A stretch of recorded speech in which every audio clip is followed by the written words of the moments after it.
नमस्कार, बहुत स्वागत है आप सबका। आप देख रहे हैं हमारा खास कार्यक्रम हेल्थ गुरु, जिसमें सेहत से जुड़ी समस्याएं और उनका समाधान लेकर हम हाजिर होते हैं।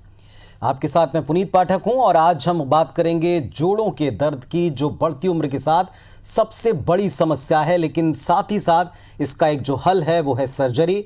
इसको कराने से कई दफ़ा लोग संकोच करते हैं। तो आज का ये कार्यक्रम आपके लिए है, आप इसे पूरा देखें, ध्यान से देखें, एक्सपर्ट को सुनें। जोड़ों का दर्द एक ऐसी समस्या है और इतनी गंभीर है कि इससे हर कोई बेहद पीड़ित होता है बढ़ती उम्र के साथ। हाल के कुछ वर्षों में ये समस्या बढ़ती गई है। कई सारे लोग हैं जिन्होंने उम्र के साथ साथ इस समस्या के बढ़ने की शिकायत की। कम उम्र में लोग जॉइंट पेन से अक्सर शिकार होने के बाद में डॉक्टर के पास पहुंचते हैं और अगर डॉक्टर सर्जरी के लिए कहता तो हिम्मत करते हैं। लेकिन अगर बढ़ती उम्र के साथ में दर्द बढ़ता जाए और आपको डॉक्टर सर्जरी के लिए कहे तो इसमें कई दफ़ा भ्रांतियों के चलते, गलत जानकारियों के चलते आप इसमें डरते हैं। तो आज का यह प्रोग्राम आपके लिए। चर्चा की शुरुआत करेंगे, हमारे साथ एक्सपर्ट जुड़ेंगे और उनसे हम समझने की कोशिश करेंगे कि आप कैसे इससे बच सकते हैं। शुरू करते हैं आज का हेल्थ गुरु।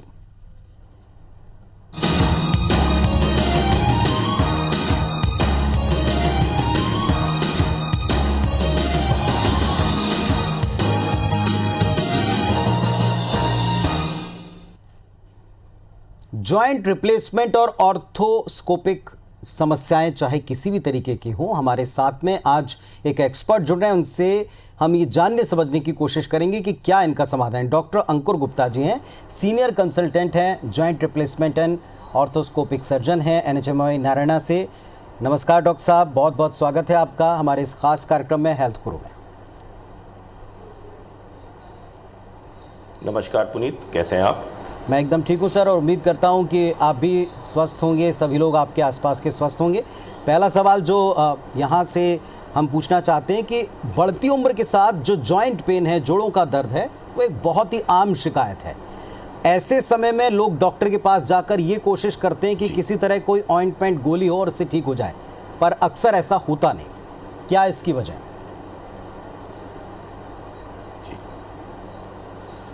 देखिए, सबसे पहले हम ये समझें कि जैसे जैसे हिंदुस्तान में और दुनिया में लाइफ एक्सपेक्टेंसी बढ़ती जा रही है, तो बुज़ुर्गों की पॉपुलेशन एक ह्यूज पॉपुलेशन, विकसित देशों में तो बुज़ुर्ग जवानों से ज़्यादा हैं और हमारे देश में भी धीरे धीरे अब ऐसा समय आएगा जब बुज़ुर्गों की पॉपुलेशन बहुत ज़्यादा होगी। और जैसे जैसे उम्र बढ़ती है, कई सारी तकलीफ़ें हमारे शरीर को घेर लेती हैं। उनमें से जैसे आपने बताया, जोड़ों का दर्द यानी ऑस्टियोआर्थराइटिस, बुज़ुर्गों में हल्की सी चोट से कूल्हे के फ्रैक्चर हो जाना, बुज़ुर्गों में कंधे का दर्द होना जो एक खास कारण से होती है, जब एक रोटेटर कफ नाम की मसल होती है वो फट जाती है। तो आमतौर पे 3 चीज़ें हैं जो हमें बड़ी आम ओल्ड एज में देखने को आती है। एक तो घिसे घुटने, टूटा कूल्हा और कंधे का दर्द जो ठीक ही नहीं हो रहा है। तो जब पेशेंट आते हैं तो समाज में ऑपरेशन को लेके ही डर है, सबको डर है, हमें भी डर है, आपको भी डर है। लेकिन जैसे जैसे उम्र बढ़ती जाती है वैसे वैसे सवाल ये उठता है कि इस उम्र में, यानी मैं 85 साल का हूं और मेरा हिप टूट गया है, इस उम्र में कैसे ऑपरेशन होगा? तो सारा पॉइंट ये इसका है कि मेडिकल साइंस, मेडिकल टेक्नोलॉजी अब इस फेज पे आ चुकी है कि हम ज़्यादा उम्र में भी सेफली हर तरह के ऑपरेशन कर सकते हैं। डॉक्टर साहब, 2 तरह की बातें हैं। हड्डियों के दर्द तब होते हैं जब या तो किसी एक्सीडेंट से आप 2-4 हो जाएं तो तुरंत में जो डॉक्टर कहते हैं हम करते चलते हैं। लेकिन अगर जोड़ों का दर्द बढ़ती उम्र के साथ बढ़ता है और जो 3 तरह के पेन आपने बताए, 3 तरह के जोड़ों की समस्याएं आपने बताई, एक एक करके अगर हम इनको देखें तो क्या तीनों की सर्जरी उम्र के किसी भी हिस्से में आप करा सकते हैं? क्या उतना ही कन्वीनियंट होता है? जी देखिए, बढ़ती उम्र के साथ रिस्क तो बहुत सारे होते हैं, क्योंकि कई बार लोग तरह तरह की कमज़ोरी होती है लोगों में, कभी कभार हार्ट वीक होता है, किसी की किडनी में दिक्कतें होती हैं। तो बढ़ती उम्र के साथ डेफिनेटली सर्जिकल कॉम्प्लिकेशन ज़्यादा होती हैं। लेकिन अगर उनको ठीक तरह से मैनेज करके पेशेंट को फिट कर कर अगर सही समय पे उसको ठीक किया जाए, तो हम उम्र ये मानते हैं कि अगर रिस्क फैक्टर 1% ही होता है। एक एक करके हम समझने की कोशिश करते हैं। किन परिस्थितियों में सर्जरी कराना ज़्यादा बेहतर होता है या किन परिस्थितियों में हमें सर्जरी को अवॉइड नहीं करना चाहिए? जी, तो मैं अब 3 तरह की बात करें। सबसे पहले घिसे हुए घुटने। जी, अगर मेरे घुटने घिसे हुए हैं, मैं 80 के ऊपर हूं और अपनी दिनचर्या कर पा रहा हूं, यानी सुबह उठ के मैं टॉयलेट खुद से जा पा रहा हूं, शाम को बगीचे में बैठने का समय है, मैं जाके नीचे वॉक कर पा रहा हूं, लोगों से मिल पा रहा हूं, और जो अपनी एक्टिविटीज ऑफ डेली लिविंग यानी जो दिनचर्या है मेरी, मैं आराम से कर पा रहा हूं थोड़े बहुत दर्द के साथ, तो आपको ऑपरेशन की कोई जरूरत नहीं है। लेकिन इसके विपरीत ऐसे लोग होते हैं जो दर्द की वजह से अपनी जिंदगी को रिस्ट्रिक्ट कर लेते हैं। मैं ऐसे लोग को जानता हूं जो बताते हैं मैं 3 साल से अपने कमरे से नहीं निकला। क्यों? क्योंकि इतना दर्द होता है तो मैं कमरे में ही खा पी लेता हूं। तो मैं उनसे पूछता हूं, आप चाहते हैं चलना, आप चाहते हैं कमरे से बाहर निकलना और अपनी जिंदगी जीना अच्छे से? तो जवाब आता है हाँ, लेकिन ऑपरेशन के नाम से डर लगता है। तो जो लोग ऐसे हैं जो हिम्मत करके आगे आए, आज बहुत अच्छी जिंदगी जी रहे हैं। जहां तक घुटना चेंज करने की बात है, अब तक हमने 85 साल 87 साल एक हाईएस्ट एज है जिसमें हमने किया है। और दूसरा कारण जब हम जिस पर आए वो है कूल्हे का फ्रैक्चर होना। कूल्हे का फ्रैक्चर 70, 80, 90 में इतना आम है कि बिना एक्सीडेंट के फ्रैक्चर हो जाता है। यानी बहुत सारे लोग आते हैं कि मैं कुर्सी से उठने की कोशिश कर रहा था, हल्का झटका लगा और टूट गया कूल्हा। अब ऐसे में उनको कई बार राय मिलती है कि नहीं नहीं, इनको बिस्तर पे लेटा दो और लेटा हुआ छोड़ दो, है ना, रिस्क मत लो ऑपरेशन का। तो अब यहां से 2 ही रास्ते होते हैं मेरे पास। जब कई बार बुजुर्ग आते हैं, जैसे जब मैं कूल्हे की हड्डी की बात करूं तो अब तक सबसे बड़े बुजुर्ग जो हमने ऑपरेशन किए हैं वो 105 साल के थे। अब मुझसे लोग सवाल पूछते हैं, कई बार हॉस्पिटल के अपने जूनियर डॉक्टर और को डॉक्टर सवाल पूछते हैं कि 105 साल की उम्र में तुम्हें क्या जरूरत थी यार उनको ऑपरेशन करने की। लेकिन आप एक दिमाग में कल्पना करिए, एक 105 साल की बुजुर्ग महिला है जिनकी जिंदगी ऐसी थी कि सुबह उठ के अपनी चाय बनाती थी, अपना टॉयलेट जाती थी और अपनी जिंदगी जितनी भी बची है वो अपने दम पे जी रही थी। सडनली उनको एक हल्की सी झटका लगा है, उनका कूल्हा टूट गया है और अब वो बिस्तर पे पड़ी हुई है। अब मैं हमेशा बताता हूं, 20 साल की उम्र का लड़का अगर अच्छी पढ़ाई कर ले, 30 साल की उम्र का लड़का अपनी रोजगार कमा ले, है ना, तो उसकी जिंदगी सक्सेस मानी जाती है। 90 साल 100 साल की उम्र में सक्सेस माना जाता है कि आदमी खुद से उठ के अपना पानी पी ले, अपनी चाय बना ले, अपना टॉयलेट खुद से चला जाए। तो अगर एक 105 साल की औरत गिर गई है और उनके कूल्हे में इतना दर्द है कि वो टॉयलेट ही नहीं जा पा रही हैं, वो खाना खाने से इसलिए डर रही हैं कि मैं कैसे अपना पेट साफ करूंगी सुबह उठ के, तो मैं उनको 2 ही रास्ते बताता हूं। यहां से 2 रास्ते हैं। एक, हम ऑपरेशन के डर से बिस्तर पे पड़े रहें और धीरे धीरे बेडसोर होंगे और हम इंतजार करते रहेंगे कि हम कब जाएं, रोज पीड़ा और दुख से भरा जिंदगी होगी। दूसरा ऑप्शन है कि हम उनको ऑपरेट करें, अगले दिन खड़ा करें, जितनी जिंदगी है, अगर खुद से टॉयलेट चली गई, खुद से अपना चाय बना लिया, तो वो बची हुई जिंदगी सक्सेस मानी जाएगी। तो बहुत सारे लोग आज की परिस्थितियों में ये बात समझते हैं, आगे आके अपना ऑपरेशन करा के ठीक होके जाते हैं। और कूल्हे के टूटने में सबसे ज़रूरी चीज़ होती है कि हम कितनी जल्दी ये ऑपरेशन कर पाए। यानी अगर मेरा आज कूल्हा टूटा है, मैं 90 साल का हूँ, 20 दिन बिस्तर में पड़े रहने के बाद आता हूँ, तो सक्सेस के चांस कम होते रहते हैं। मेरा आज कूल्हा टूटा है और 2 दिन के अंदर मेरा ऑपरेशन हो जाता है, तो सक्सेस के चांस बहुत ज़्यादा बढ़ जाते हैं। डॉक्टर साहब, आपकी बातों से बहुत उत्साह बढ़ेगा उन तमाम लोगों का जो वास्तव में बिस्तर पर बेडेड हो जाने पसंद नहीं करते, लेकिन शायद उनको ऐसी सलाहें बहुत ज़्यादा मिलती हैं जो आपने खुद स्वीकार किया कि लोग कहते हैं कि इस उम्र में ऑपरेशन क्या करवाएंगे, कुछ अन्य कोई आपको तकलीफ न शुरू हो जाए, बहुत सारे रिस्क रहेंगे। तो थोड़ा सा उन रिस्क के बारे में भी आप ज़रूर बताएं कि अगर किसी को सर्जरी इस उम्र में या बढ़ती उम्र में 80 के पार, 70 के पार, 90 के पार रिकमेंड की जाती है, तो जाहिर तौर पर डॉक्टर सारी परिस्थितियां देखते होंगे, पहले आप चेक करते होंगे, तो वो क्या परिस्थितियां हैं जिनको देखने के बाद में हम ओके करते हैं कि हाँ यहाँ सर्जरी होना चाहिए? जी बिल्कुल, जी बिल्कुल। देखिए, चाहे 20 साल का आदमी हो, चाहे 80 साल के बुजुर्ग हो, किसी भी ऑपरेशन को करने के लिए एक प्री ऑपरेटिव चेकअप होता है। उस चेकअप में हम पेशेंट का हार्ट, पेशेंट के लंग्स, पेशेंट की लिवर, किडनी, ये सब चीज चेक करते हैं कि क्या बेसिक सिस्टम उनके ठीक चल रहे हैं या नहीं चल रहे हैं। ठीक है, अगर किसी भी आदमी के 4 बेसिक सिस्टम ठीक चल रहे हैं तो कोई भी आजकल की सेफ एनेस्थीसिया टेक्निक इतनी सेफ हो गई है कि किसी भी तरह का ऑपरेशन उनका किया जा सकता है। तो कई बार 40 साल की उम्र में भी हमें मना करना पड़ता है, भाई इनका हार्ट इतना खराब है कि ये कोई भी ऑपरेशन नहीं झेल पाएंगे, तो इनको तो जैसा है वैसे ही झेलना पड़ेगा। और कई बार 100 साल की उम्र में भी सारे चेकअप के बाद आता है कि नहीं, ये ऑपरेशन झेल लेंगे। तो बेसिकली हमारे पास एक एक्सपर्ट एनेस्थीसिया टीम होती है। इस उम्र में सबसे बड़ा खेल एनेस्थीसिया का है। एक सेफ एनेस्थीसिया अगर पेशेंट को मिलता है सारे चेकअप के बाद, कई बार ऐसा होता है कि मेरे एनेस्थेटिस्ट मना कर देते हैं कि यार इनको ऑपरेशन करने में बहुत ज़्यादा रिस्क है। अगर ऐसा होता है तो हम दूसरे ऑल्टरनेटिव्स ढूंढते हैं, लेकिन हम उमूमन 100 में से 90% लोगों में जो रिस्क होता है वो अब आप बात करेंगे बाकी रिस्क क्या होते हैं। भाई बढ़ती उम्र अपने में एक रिस्क फैक्टर तो होता ही है कि आदमी की जब उम्र ज़्यादा होती है तो उसकी बॉडी में रिजर्व कम होते हैं, आदमी अंदर से सारे सिस्टम कमज़ोर होते हैं। लेकिन जो रिस्क फैक्टर नहीं बदले जा सकते उनको तो लेके हम आगे बढ़ते हैं। कुछ रिस्क फैक्टर जो बदले जा सकते हैं उनको ठीक करके फिर उनको ऑपरेशन किया जाता है। तो बेसिकली कोई भी पेशेंट जिसके सारे फंक्शन ठीक चल रहे हों उनको हम कोई भी ऑपरेशन कर सकते हैं। एक पेशेंट है जिसके कुछ सिस्टम खराब है, अब खराब सिस्टम ठीक होने लायक है या ठीक होने लायक नहीं है ना, ये अगर वो ठीक होने लायक है तो उनको ठीक करके ऑपरेशन किया जा सकता है। लेकिन खराब सिस्टम इतने खराब हो गए कि ठीक होने लायक ही नहीं है, तब एक सिचुएशन आती है जब हम कहते हैं भाई ये ऑपरेशन के लायक नहीं है।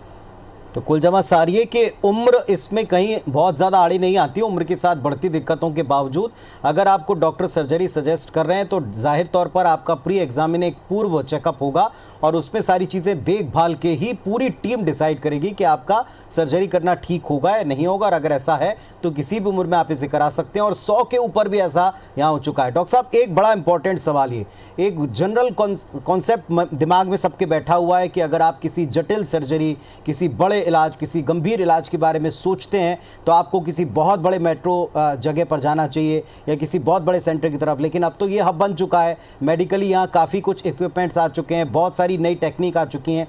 हम अपने यहाँ अपने पॉइंट के ऊपर कितनी जगहों के और कितने अच्छे तरह से ऑपरेशन कर रहे हैं ये भी थोड़ा बताएं, ताकि ये मिथ भी जाता रहे कि केवल आपको कहीं बाहर ही जाना पड़ेगा तभी उसका इलाज या सर्जरी संभव। जी मैं आपको समझाता हूँ। आज से 10 साल 20 साल पहले जब टेक्नोलॉजी केवल विकसित देशों में थी, तब हिंदुस्तान में भी इस लेवल की सर्जरी और बहुत सारी सर्जरियां नहीं होती थी। फिर धीरे धीरे वो टेक्नोलॉजी वहाँ से महानगरों में आई। आज उस सारी टेक्नोलॉजी जो महानगरों में है वो टायर 2 शहरों में भी धीरे धीरे पहुँच गई है। ट्रेन डॉक्टर पहुँच गए हैं। जैसे सबसे ज़रूरी चीज़ जो बैकअप में हमें रखना होता है किसी भी सर्जरी के, और स्पेशली हाई रिस्क सर्जरी में, वो होता है एक अच्छा आईसीयू।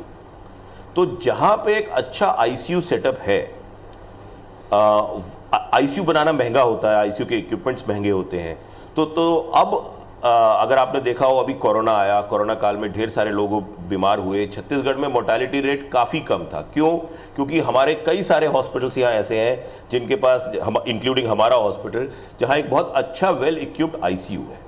एक अच्छा वेल इक्विप्ड आईसीयू अगर खुदा न खास्ता कोई कॉम्प्लिकेशन हो जाए तो वो उसको मैनेज करके पेशेंट को वहाँ से निकाल लेता है। तो जैसे जैसे छत्तीसगढ़ में अच्छे आईसीयू, अच्छे बेड और इंटेंसिव केयर की अच्छी फैसिलिटी इंप्रूव हो रही है, वैसे वैसे ही हम हर तरह के चैलेंजेस उठाने को तैयार हैं। जोड़ों के बारे में, स्पेशली बढ़ती उम्र में जो जोड़ों में दर्द होता है या फ्रैक्चर हो जाता है, जैसा आपने बताया, तो क्या हर प्रकार की सर्जरी यहाँ अवेलेबल है? किस किस तरह के स्पेशलाइजेशन हम यहाँ पर कर सकते हैं या कर रहे हैं? कुछ आपके एक्सपीरियंस अगर आप शेयर करना चाहें सर। जी देखिए, जैसे हम बताएं जॉइंट रिप्लेसमेंट हम लोग यहाँ पर हर तरह के हाईएस्ट लेवल के जॉइंट रिप्लेसमेंट कर रहे हैं। कई बार कुछ लोग जिनका 20 साल पहले 30 साल पहले जॉइंट रिप्लेसमेंट हुआ है और वो खराब हो गया है, जिसको रिवीजन जॉइंट रिप्लेसमेंट कहते हैं, उसकी फैसिलिटी भी हमारे पास है। तो किसी आदमी को अगर एक बार जॉइंट रिप्लेसमेंट कराया हो कई 20 साल पहले 30 साल पहले और वो खराब हो जाए तो रिवीजन थोड़ा सा और कॉम्प्लिकेटेड होता है, लेकिन उसकी फैसिलिटी भी हमारे पास है। दूसरा, जैसे मैंने बताया, कंधों में कई बार एक मांसपेशी होती है जिसको बोलते हैं सुप्रास्पाइनेटस या रोटेटर कफ। कई बार ये फट जाती है और इसकी वजह से लोग इधर उधर घूमते रहते हैं, उनका कंधे का दर्द नहीं जाता। इसकी खासियत होती है रात को कई बार नींद खुलती है कंधे के दर्द से, हाथ ऊपर नहीं उठा पा रहे होते हैं। इसका इलाज अब आर्थ्रोस्कोपिक पद्धति यानी दूरबीन पद्धति से हम यहाँ करते हैं। हर महीने ऐसे 4-5 लोग आते हैं जो 4-4, 6-6 महीने इधर उधर घूमे होते हैं, दुनिया भर घूमे होते हैं और उनको इलाज नहीं मिल रहा होता है। तो इसको हम बिना पेशेंट को चीर फाड़ किए एक छोटा सा होल बना के एक कैमरा कंधे के जोड़ में डालते हैं, उस मांसपेशी को वापस स्टिच करते हैं और पेशेंट ठीक हो जाते हैं। तो ऐसे बहुत सारे लोग हैं जो नई एडवांसमेंट का फ़ायदा ले रहे हैं। और तीसरी चीज़ जो हमारे हॉस्पिटल में होती है वो है कार्डियक बाईपास। अब बाईपास आप देखेंगे 90 साल 92 साल के आदमी का बाईपास होता है। बाईपास में आदमी को बेहोश करते हैं, दिल को बंद करते हैं, नई बाईपास करके वापस दिल को एक्टिवेट कर देते हैं। हर रोज हमारे यहाँ 1-2 सर्जरी बाईपास की यहाँ पे होती है ना। तो जब बाईपास हो सकता है जो कि नॉर्मल ऑर्थोपेडिक सर्जरी से दुगनी रिस्क वाला होता है, तो मेरे ख्याल से हर तरह की सर्जरी छत्तीसगढ़ इस समय सक्षम है। अब बात करें और क्या सर्जरीज होती है, cancer surgeries, orthopaedic cancer surgeries के लिए लोग हमेशा बाहर जाते थे, लेकिन अब धीरे धीरे हम ये भी यहाँ पे फैसिलिटीज़ आने लगी है।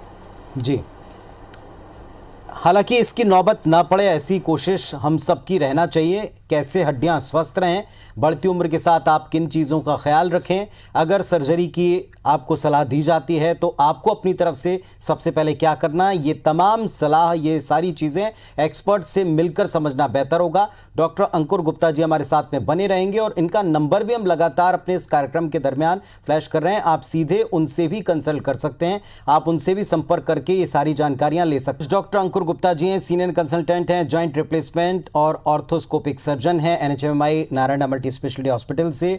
और उनसे अब तक हमने जाना है कि बढ़ती उम्र के साथ में अगर जोड़ों का दर्द आपको परेशान करता है या ऐसी उम्र में आपको फ्रैक्चर होता है तो फिर इसका सबसे बेहतर जो विकल्प डॉक्टर बताते हैं कि सर्जरी आप कराएं। इससे आप कतई घबराएं नहीं, डरें नहीं। डॉक्टर गुप्ता, ऐसी नौबत ही ना आए, हालांकि ऐसा बहुत मुश्किल है, लेकिन स्वस्थ हड्डियां, बढ़ती उम्र के साथ स्वस्थ हड्डियां, जोड़ों का स्वास्थ्य, इसके लिए हम क्या सलाह दे सकते हैं अपने दर्शकों को? बिल्कुल, देखिए, बढ़ती उम्र में फ्रैक्चर को प्रिवेंट करने के लिए कि मेरे कूल्हे की हड्डी टूट जाए, उसकी प्रिवेंशन के लिए सबसे ज़रूरी होता है फॉल प्रिवेंशन। यानी मरीज़, एक बुज़ुर्ग आदमी का ये ध्यान रखा जाए कि वो स्लिप होके हल्का सा जो झटका लगना और गिरना है, उसके लिए पेशेंट के पास ये ध्यान रखना होता है कई चीज़ों का। एक, ऑस्टियोपोरोसिस अगर डेवलप हो रहा हो तो ऑस्टियोपोरोसिस चेक करा के ऑस्टियोपोरोसिस की दवा ली जाए। दूसरा, इस उम्र में कोई भी ऐसी दवा ना लें जिससे रात को नींद ज़्यादा आए। ऐसी कई बार लोग नींद की दवा लेके रात को सो जाते हैं, क्योंकि बुज़ुर्ग लोग कई बार रात को उठ के उनको यूरिन करने जाना होता है ना। तो घर का जो सेटअप हो वो इस तरह का हो कि उनके कमरे से, क्योंकि रात को आदमी अगर नींद में टॉयलेट की तरफ जा रहा है तो वहाँ से टॉयलेट का रास्ता क्लियर हो, बीच में ऐसी चीज़ नहीं हो कि आदमी किसी चीज़ से लड़खड़ाए। टॉयलेट के अंदर टाइल्स ऐसी हों जो स्लिपरी ना हो। कई बार बड़ी सुंदर टाइलें लगी होती हैं लेकिन वो सेफ नहीं होती। तो कुछ कुछ चीज़ें अगर घर में ध्यान रखा जाए, और जो लोग एक्सरसाइज करते हैं, वॉक करते रहते हैं, उनकी हड्डियां स्ट्रांग रहती हैं। तो अच्छी खुराक, वॉकिंग और घर का जो बेसिक स्ट्रक्चर और सिस्टम ऐसा हो कि हम फॉल प्रिवेंशन कर सकें। बाथरूम के अंदर जो 80 साल के ऊपर के लोग हो, उनके अंदर 2-3 हैंडल हों, बीच में कहीं लड़खड़ाएं तो उनके पास पकड़ने की जगह हो। तो ये दुनिया भर में फॉलो होता है ओल्ड पेशेंट्स के लिए, तो लेकिन इंडिया में लोग इसके बारे में कम सोचते हैं। अभी हमारे यहाँ किस तरह के केसेस जो बढ़ती उम्र के साथ जोड़ों के दर्द या बाकी चीज़ों में किस तरह के केसेस बहुत ज़्यादा आते हैं जिसमें आपको लगता है कि अभी और अवेयरनेस की आवश्यकता है? देखिए, सबसे ज़्यादा तो यही दो ही चीज़ आती हैं कि घिसे हुए घुटने और हिप का टूटना। और मैं फ्रैक्चर हिप के बारे में एक और चीज़ बताऊं। आज से 15 साल पहले जब हम लोग सीखते थे तब हिप फ्रैक्चर के लिए एक बहुत बड़ा चीरा लगता था कि अगर आपका हिप टूट गया है तो पहले बड़ा चीरा लगेगा, उसमें खून लगेगा, 1 बोतल खून, 2 बोतल खून, उसके बाद पेशेंट 2 हफ्ते 3 हफ्ते बिस्तर पे आराम करेगा, तब जाके चलने की इजाज़त दी जाती थी। लेकिन आजकल सर्जिकल टेक्नोलॉजी ऐसी आ गई है जिसमें हम एक छोटा सा छेद बनाते हैं, करीबन 1 सेंटीमीटर का छेद, उसी से एक कंप्यूटराइज्ड एक्सरे होता है जिसको सियाम बोलते हैं, उसमें देखकर हिप में एक तार डाल के उसमें एक रॉड पिरो दी जाती है और पेशेंट को अगले दिन खड़ा करके चला दिया जाता है।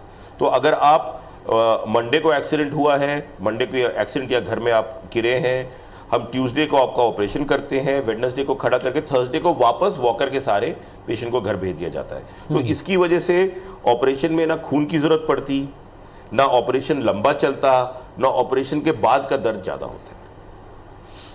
क्या इस तरीके के पेशेंट्स में जिनमें इस तरह सर्जरी की आवश्यकता पड़े, या हम ये कहें कि जहां रिप्लेसमेंट की कोई नौबत आती है, रिप्लेसमेंट को लेकर भी लोगों में बहुत सारा कन्फ्यूजन है, बहुत सारी भ्रांतियां हैं और बहुत बड़ा डर है, उनको आप क्या कहेंगे कि रिप्लेसमेंट आज की तारीख में इतना जटिल नहीं है जितना लोग पहले सुनी सुनाई बातों पर यकीन करते हुए मान चलें? देखिए, रिप्लेसमेंट की बात जहां तक है, रिप्लेसमेंट कभी भी जटिल सर्जरी नहीं थी। रिप्लेसमेंट को लेके कंफ्यूजन है, कंफ्यूजन थे और कंफ्यूजन है। जब मैं नी रिप्लेसमेंट की बात करता हूं, अगर इसका कोई सामी यानी इससे मिलता जुलता ऑपरेशन कोई है तो है मोतियाबिंद का ऑपरेशन। मोतियाबिंद के ऑपरेशन में पूरी आंख नहीं बदली जाती, आंख का वो लेंस जिसमें कैटरैक्ट आ गया है, एक छोटा होल बना के उस कैटरैक्ट को निकाल दिया जाता है और एक नया लेंस डाल दिया जाता है। जॉइंट रिप्लेसमेंट में भी जो कार्टिलेज जोड़ का खराब हो गया था उसको निकालकर उसकी जगह एक नया कार्टिलेज डाल दिया जाता है। दोनों आर्टिफिशियल है, लेंस आर्टिफिशियल है, यहाँ पे कार्टिलेज आर्टिफिशियल है। लेकिन फर्क ये है कि मोतियाबिंद, एक आंख का डॉक्टर जो पहला ऑपरेशन सीखता है वो होता है मोतियाबिंद का, यानी 100 आंख के डॉक्टर है तो 100 के 100 मोतियाबिंद का ऑपरेशन करते हैं। ऑर्थोपेडिक सर्जरी में क्योंकि एक बहुत ही लेटेस्ट एडवांसमेंट है तो बहुत 100 में से 10 लोग ही ऐसे हैं जो इसके लिए पूरी तरह ट्रेंड है। तो आंख का ऑपरेशन पहला ऑपरेशन है जो कोई आंख वाला डॉक्टर सीखता है, और नी रिप्लेसमेंट एक ऑलमोस्ट एक आखिरी ऑपरेशन है जो कोई ऑर्थोपेडिक सर्जन सीखता है। राइट? तो कम लोग हैं जो इसको करते हैं, क्योंकि कम लोग करते हैं तो एक बहुत बड़ी ऑर्थोपेडिक सर्जन्स की ही जनसंख्या ऐसी है जिन्होंने इस ऑपरेशन को देखा नहीं और पूरी तरह समझा नहीं है। तो कई बार मैं ऐसे ऑर्थोपेडिक सर्जन से मिला हूं जो अपने पेरेंट्स का जॉइंट रिप्लेसमेंट कराने से डरते हैं, क्योंकि उन्होंने इसके बारे में उनके अपने फियर इतने ज्यादा है, तो जब डॉक्टर डरे हुए हैं तो समाज तो डरा हुआ हो गई। ठीक बात है। लेकिन सही हाथों में सही टेक्निक से जॉइंट रिप्लेसमेंट का रिजल्ट 95 से 99% सक्सेसफुल होता है। चलिए, तो ये सारी बातें डॉक्टर अंकुर गुप्ता जी जो बता रहे हैं आपको ध्यान रखना चाहिए। पहले तो आप अपनी हड्डियों को, अपने जोड़ों को स्वस्थ रखने के लिए वो सारे उपाय करें जो डॉक्टर साहब ने बताए हैं। रात में किस तरह रास्ता क्लियर होना चाहिए बुजुर्गों का, ये भी उन्होंने बताया। लेकिन अगर कभी नौबत पड़ती सर्जरी की तो कतई घबराएं नहीं, डरे नहीं। बेहतर है कि सुनी सुनाई बातों पर रिलाय करने से आप किसी एक्सपर्ट के पास जाएं, आप डॉक्टर साहब के पास जाएं और उनकी टीम से मिलकर फिर डिसाइड करें कि आपको क्या सलाह दी जाती है। बहुत बहुत शुक्रिया डॉक्टर साहब हमारे साथ में जुड़ने के लिए और इतनी काम की जानकारियाँ साझा करने। बहुत धन्यवाद सर।